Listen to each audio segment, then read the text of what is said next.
Hello everyone, welcome back. In this video, we will talk about the two arrangements that we have for resistors. We can arrange resistors either in parallel or in series. Before going further, I will try to talk about the components that we have in this circuit. This symbol is called the cell, if at all it is just one.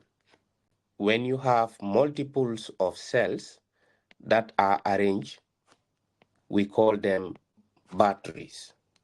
All right, so having just a single source of electromotive force or voltage, we call that a cell. But when we have two or more cells arranged in series, that is called a battery. The cell basically provides the electromotive force or the voltage. So it is that which drives current into the circuit. So basically there are two concepts that I would like to talk about regarding the flow of current. We have what we call the conventional current flow, and we have what we call the electron flow. If you analyze the symbol of the cell, the longer line is the positive terminal of the cell, while the shorter line is the negative terminal of the cell. The conventional current flow is an idea that current flows from the positive terminal of the cell or battery, moves into the circuit, and then goes back to the cell through the negative terminal. This is an old concept but still widely used in physics and electronics. The fact is that what carries current is electrons, okay, and electrons are negatively charged.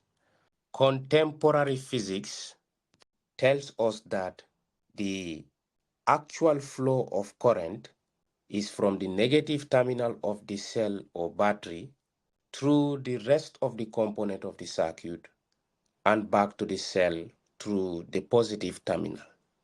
So it is opposite to the previous ideology that current flows from the positive terminal to the negative terminal. So that concept is called the electron flow. So you don't have to confuse yourself about it.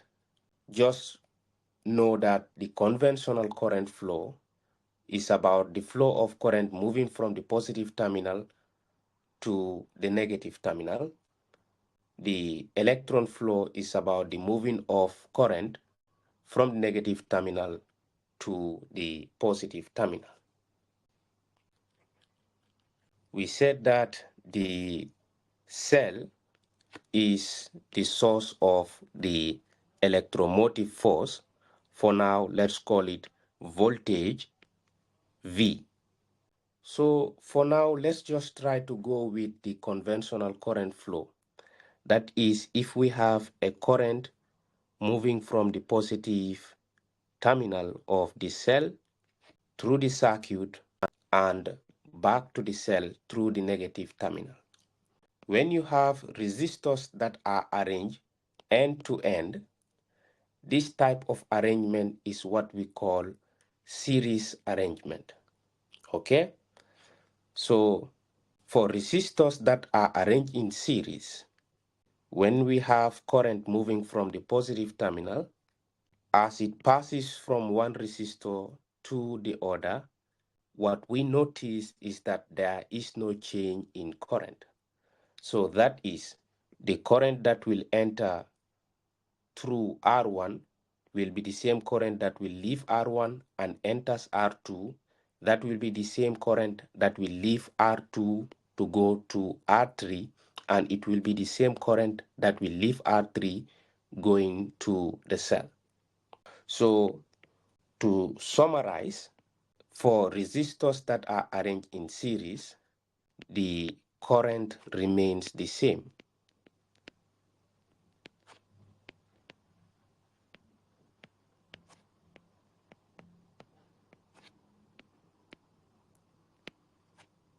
Okay, so that is the current that we will have entering R1 will be the same current entering R2, will be the same current entering R3. So this type of arrangement of resistors is actually important if we want to maintain the same current in the circuit. But what is the disadvantage? The disadvantage is that when you have one of the resistors that is having a breakdown, for example, if R1 breaks down, then current will not be able to flow to R2 and then to R3. So this is basically the disadvantage of having resistors arranged in series. We have talked about the current and we've said that it has to remain the same. So what of the voltage? Well, the voltage is variable for different resistors.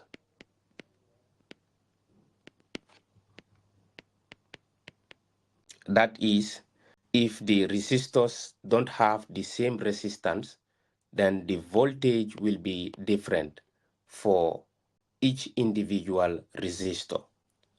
So let's say the voltage for R1 is V1, the voltage for R2 is V2, the voltage for R3 is V3.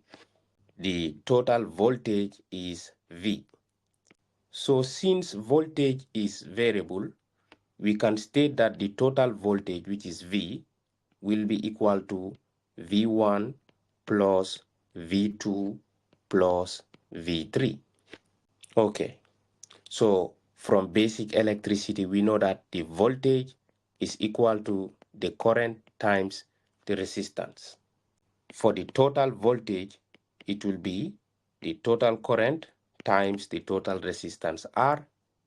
This is equal to the voltage for V1 will be the current I multiplied by R1 plus the voltage for V2 is I times R2 plus the voltage for V3 will be I times R3. So what can we do here? We can factorize I out since it is common. That is I into R is equal to I into R1 plus R2 plus R3. So with that, I can cancel I. Therefore, R is equal to R1 plus R2 plus R3.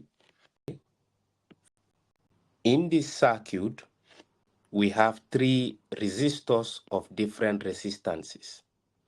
So let us call the 10 ohm resistor R1, the 20 ohm resistor R2, the 30 ohm resistor R3.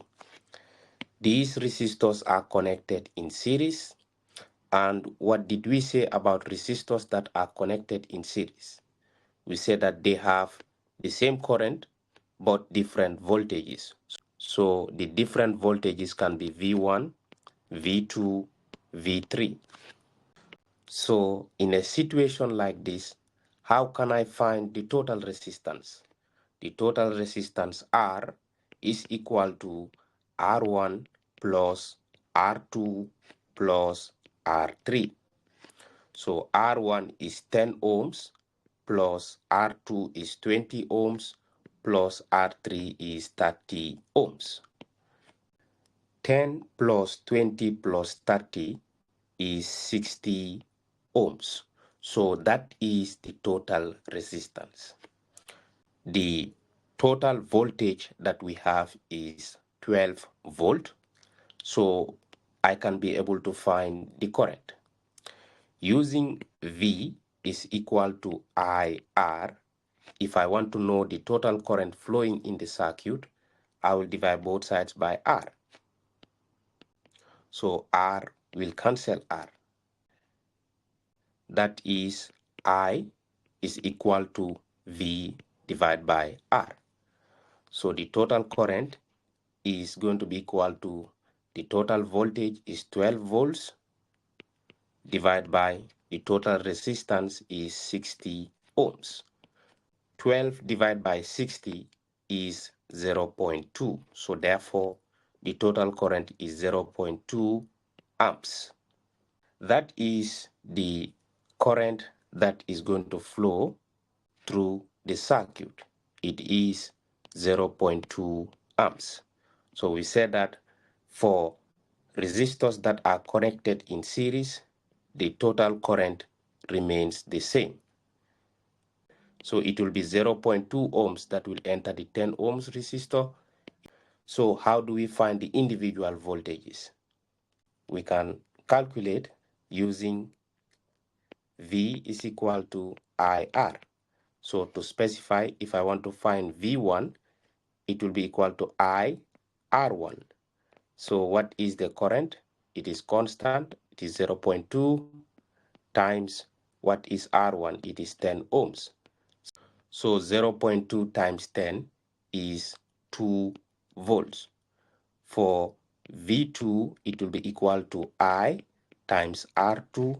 So the I is 0.2 multiplied by R2 is 20. 0.2 times 20 is 4, so that is 4 volts. Okay? For V3 will be equal to I times R3. So the current is 0.2 multiplied by R3 is 30 ohms. So 0.2 times 30 is 6 volts. When you add up these individual voltages, it will be equal to the total voltage, that is 12 volts. Okay? So what other assumption can we make regarding the relationship between voltage and resistance for resistors that are connected in series? As you can see, the resistor with the highest resistance is having the higher voltage. Okay, so the higher the resistance, the higher the voltage for resistors that are connected in series. Remember, the current remains constant. In this circuit, we have resistors that are connected in parallel. So as you can see, they are connected at 2 points. That is here and here. We have the cell here, which is the source of the voltage. And if we have current flowing from the cell, the current that will be at this point here will not be the same current that will go into the individual resistors. So when current enters the junction here, some of it will go to R1, some of it will go to R2, and some of it will go to R3. If these individual resistors have different resistances, then the current going through each individual resistor cannot be the same.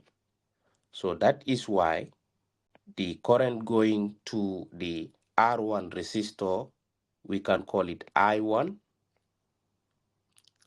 The current going to the R2 resistor, we can call it I2, and the current going to the R3 resistor, we can call it I3.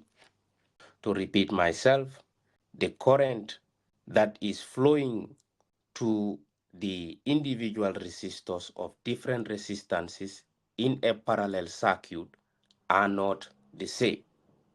To write that down, the current is variable for individual resistors with different resistances.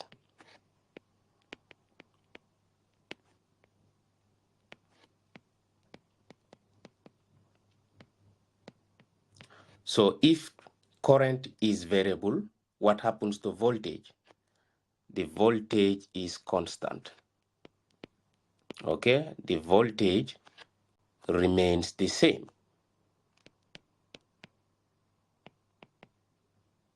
So that is for resistors that are arranged in parallel, the voltage that is measured across R1 is the same voltage that is measured across R2 is the same voltage that is measured across R3.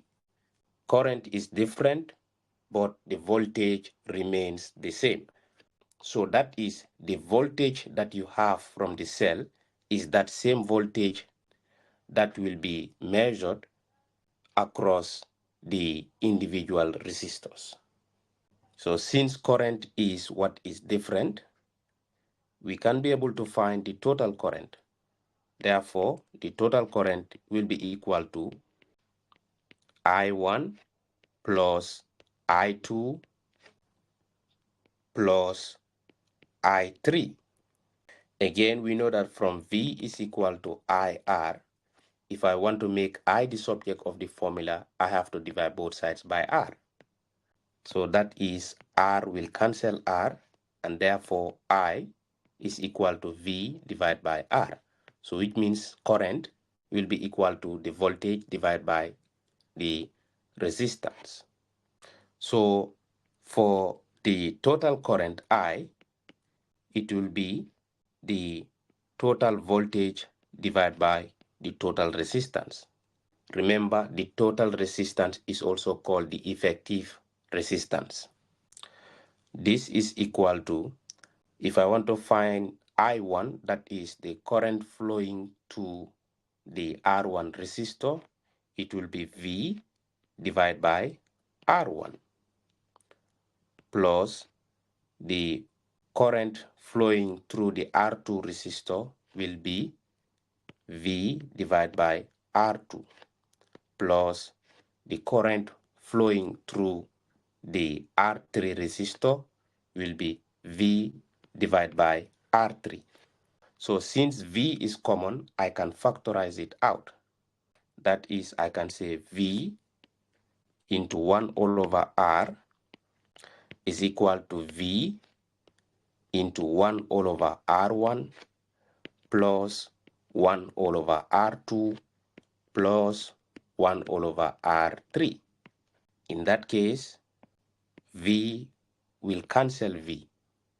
So we can say 1 all over R is equal to 1 all over R1 plus 1 all over R2 plus 1 all over R3. So this is the formula to use if we want to find the effective resistance or the total resistance for resistors that are connected in parallel. In this circuit, we have resistors of different resistances. And if you can recall, we said that the current I that is coming into the circuit is going to be different from the current that is going through the individual resistors, if at all they have different resistances. So the current going through the 10 ohm resistor, we can call it I1. The current going through the 20 ohm resistor, we can call it I2. the current going through the 35 ohm resistor, we can call it I3. Okay? But first, let's try to find the total resistance. How do we find the total resistance? The total resistance can be calculated using 1 all over R is equal to 1 all over R1 plus 1 all over R2 plus 1 all over R3. So that is 1 all over 10 plus 1 all over 20 plus 1 all over 35. So that is 1 all over R. We can say 1 all over R is equal to, if you take your calculator, 1 over 10 plus 1 over 20 plus 1 over 35, it will give you 5 over 28 in fraction. So we can say 5 times R, which is 5R, is equal to 1 times 28 is 28. To find R, we divide both sides by 5. So this will cancel this. We can say R is equal to 28 divided by 5, and that is 5.6 ohms. So that is the total resistance, and the total voltage is 14 volts. So we can be able to calculate the total current. The total current I is equal to V divided by R. Remember, from the formula, V is equal to IR. If you make I the subject of the formula, you will have I is equal to V all over R. So V is 14 volts and R is 5.6 ohms. I is equal to 14 divided by 5.6. So I is equal to 2.5 amps. Going back to the circuit, so the current that we have, that is coming from the positive terminal, if you like, that is, this I is 2.5 amps. So which means it is this 2.5 amps current that is going to split going to the individual resistors. So how do we find I1, I2, and I3? Remember, we've said that for resistors that are connected in parallel, the voltage remains the same. So the voltage that we have here is 14 volts. So it is the same voltage that is going to be measured across each individual resistors. Now, let's try to use I is equal to V divided by R to calculate the individual currents. So for I1, it will be equal to V divided by R1. So what is V? It is 14 volts divided by R1 is 10 ohms. So that will be 1.4 amps. For I2, it will be V divided by R2. So that is 14 divided by R2 is 20 ohms. So 14 divided by 20 is 0.7 amps. For I3, it will be V divided by R3. So that is, the voltage is 14 divided by R3 is 35 ohms. 14 divided by 35 is 0.4 amps. So if you look at the total current, that is I1 plus I2 plus I3, it is going to be equal to 2.5 amps. Okay? That is the current that is flowing to the junction. So the current that is flowing to the junction here will be the same amount of total current that is leaving the junction. We will talk about this law later on. So what is the observation that we have made regarding the relationship between current and resistance, okay, for resistors that are connected in parallel? Remember, we've said that for resistors that are connected in parallel, the voltage remains the same. So what is the association between the current and the resistance? You can see that the higher the resistance, okay, it is the 35 ohm resistor that has the highest resistance. So the higher the resistance, the lower the current, right? So if the resistance is high, the current that is going to flow through will be small. That is the sense there. So what is the importance of having a circuit that is in parallel? So as you can see, we can be able to regulate the amount of current that is going to flow through the different channels. All right. And the most important thing is if one of the resistors breaks down, current will still be able to flow through the other resistors. And this is usually the arrangement that is usually found in homes. Because of the parallel arrangement, you can be able to have the switch in your living room on while the switch in your other rooms are off. It is because of the parallel arrangement of the circuit. Thank you very much for watching this video. See you soon in our coming videos.